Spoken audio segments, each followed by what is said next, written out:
आषाढी एकादशीनिमित्त 148 वर्षाची परंपरा असलेल्या प्रति पंढरपूर म्हणून त्याची ख्याती असलेल्या रथोत्सवाचे आयोजन पिंपराडा येथे याप्रसंगी करण्यात आले होते।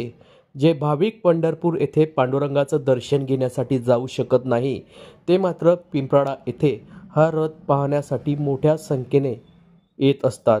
ढोलताशांच्या गजरात, लेझिमच्या तालावर व विविध भवानी मातेची सोंग घेऊन भाविक या रथोत्सवात सामील होत असतात। आज दिनांक 17 जुलै रोजी सकाळी 11 वाजता आषाढी एकादशी निमित्त पिंपराडा येथून विठ्ठल मंदिर संस्थान व वाणी पंचमंडळ यांच्यातर्फे रथाचे आयोजन करण्यात आले होते।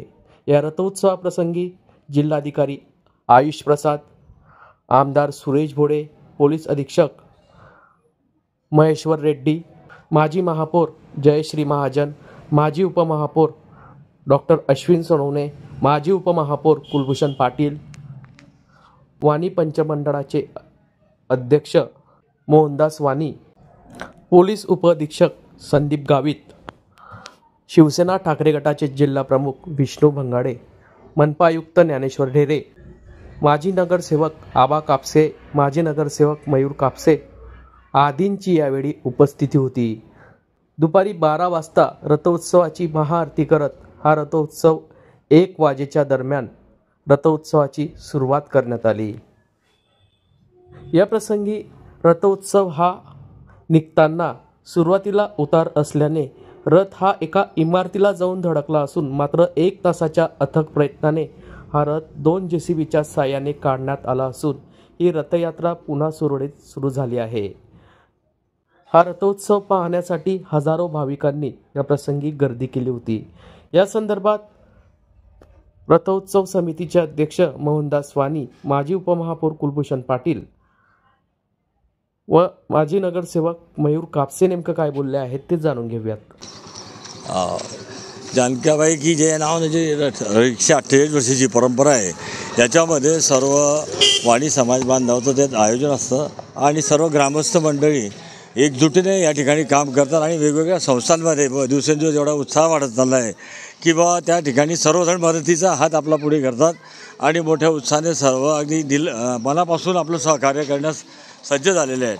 कुठलाही काही अडचणी असो काही असो तर ते स्वतःहून आता स्वयंस्फूर्तीने विचारतात किंवा आमची काही मदत हवी असेल तर तुम्ही आम्हाला सांगा, आम्ही तुमच्यासाठी केव्हाही आपल्या गावाचा रथ आहे, ही आपल्या गावची शोभा आहे आणि हा रथ होतो सुखा गुण्या गोविंदाने आणि यात्रा ही यशस्वीरित्या आपली पार पडावी यासाठी ते सर्व अख्खं पूर्ण गाव या ठिकाणी सज्ज झालेलं असतं आणि ती यात्रा पूर्ण यशस्वीरित्या पार पाडण्यासाठी आपले प्रयत्न करत असतात। गेल्या 148 वर्षापासून या ठिकाणचं प्रति पंढरपूर पिंपराडा या ठिकाणी रथोत्सवाची सुरुवात ही 149 वर्षापूर्वी झाली होती, ती आजपर्यंत तशीच अविरत आहे। या ठिकाणी आपण जर बघत असाल तर यामध्ये लेझिम पथक असतील, भजनारी मंडळी असतील, सत्संग पथक असेल, लहान मुलींचे लेझिम पथक असतील, युवक मंडळांचे लेझिम पथक असतील, असा उत्साह या ठिकाणी या यात्रेमध्ये आपण बघितलं तर या ठिकाणी भाविकांमध्ये बघायला मिळतोय। गेल्या अनेक वर्षापासूनची ही परंपरा गेल्या 5-7 पिढ्यांपासून जी चालू आहे ती पुढची येणारी पिढी अविरतपणे सांभाळत आहे आणि निश्चितच या ठिकाणी प्रति पंढरपूरप्रमाणे आषाढी एकादशीच्या दिवशी पूर्ण पिंपराडा गावामध्ये शहरामध्ये एक अनोखा उत्सव या ठिकाणी आपल्याला पाहायला मिळतो। जे लोक पंढरपूरला जाऊ शकत नाही ते लोक इकडे येत असतात। या ठिकाणी या रथोत्सवाची ख्यातीच मात्र प्रति पंढरपूर अशी असून या ठिकाणचं विठ्ठल मंदिर असेल, श्रीराम मंदिर असेल, हनुमान मंदिर असेल, हे पुरातनकालीन मंदिर आहेत आणि त्यांची या ठिकाणी जागृत देवस्थान म्हणून देखील ओळख आहे।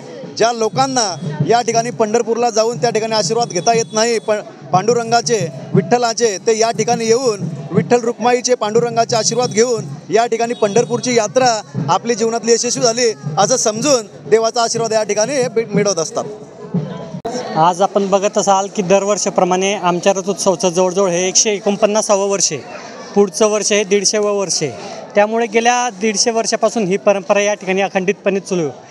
गेल्या आपण 2 वर्षाचा कार्यकाळ बघितला कोरोनाचा, तर त्यावेळेस फक्त कुठेही परंपरा खंडित नव्हता। आम्ही 5 पावलं पुढे तो रथ चालवत असू आणि अखंडपणे ही सगळी परंपरा या ठिकाणी आपण चालू राहिलेली पाहतोय। आज हा रथोत्सव निघालेला आहे, काय वाटतं? नाही, रथोत्सव तर आमचा पूर्ण पिंपळा परिसरासाठी हा एक आनंदाचा क्षणच असतो. पिंपळामधले जे भाविक असतील, जे बाहेरगावानिमित्त नोकरीला गेले असतील, काही इथल्या मुली बाहेरगावानिमित्त लग्नाला गेले असतील, त्या या रथोत्सवानिमित्ताने खास या ठिकाणी उपलब्ध असतात. आणि आपण बघत असाल की गेल्या आपण 1 वर्षापासून हा रथ उत्सवाचं रथमार्गाचं काम हातात घेतलं होतं आणि त्या रथमार्गाचं काम आज हे पहिलं वर्ष आहे. त्यामुळे गावकऱ्यांमध्ये एक उत्साहाचं वातावरण या ठिकाणी बघायला मिळतं आहे. प्रति पंढरपूर म्हणून ह्या रथोत्सवाची ओळख आहे. काय सांगाल, जे भाविक पांडुरंगाचं दर्शन घेण्यासाठी पंढरपूरला जाऊ शकत नाही ते इथे येऊन घेतात, काय सांगाल? नक्कीच प्रति पंढरपूर म्हणून या ठिकाणी पिंपळाचा रथोत्सव हा प्रसिद्ध आहे. जे भाविक आपल्या आर्थिक याच्याने असू द्या किंवा त्यांचं शेड्यूल असू द्या किंवा काही त्यांच्या मेडिकल हेल्थनुसार असू द्या, जे पंढरपूरला जाणं ज्यांच्यावर शक्य होत नाही, तर ते पिंपळात येऊन पूर्ण जिल्ह्याभरातून येऊन भाविक या ठिकाणी पांडुरंगाचं या ठिकाणी दर्शन घेत असतात. नाव सांगा. मी मयूर कापसे.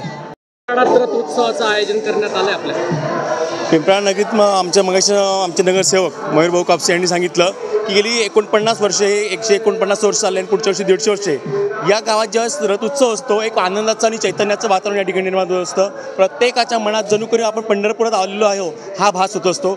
ज्या भाविकाला पंढरपुरात जाता येत नाही तो प्रत्यक्ष पिंपळा नगरीत येतो आणि इथं पांडुरंगाचं दर्शन घेतात आणि या रथोत्सवाला प्रत्येकजण आनंदाने सहभागी रथ ओढला जातो. प्रत्येक भाविक या तल्लीन असतो. आपण रथ पाहण्यासाठी आलात, काय सांगा? हो, मी स्वतः बाहेरगावी असतो, मी मुंबईला असतो. मी या गावात लहानाचा मोठा झालो. या रथ उत्सवानिमित्त मी या शहरात आलेलो असतो. काय आनंद वाटतोय मुंबईवरून? खूप वेगळा असतो आणि आपण आपल्या मूळ गावी जेव्हा येतो आणि त्या हा रथ उत्सवाचा आनंद घेत असतो त्याचा आनंद खूप वेगळा असतो. धन्यवाद. माझं नाव देवीदास पाटील.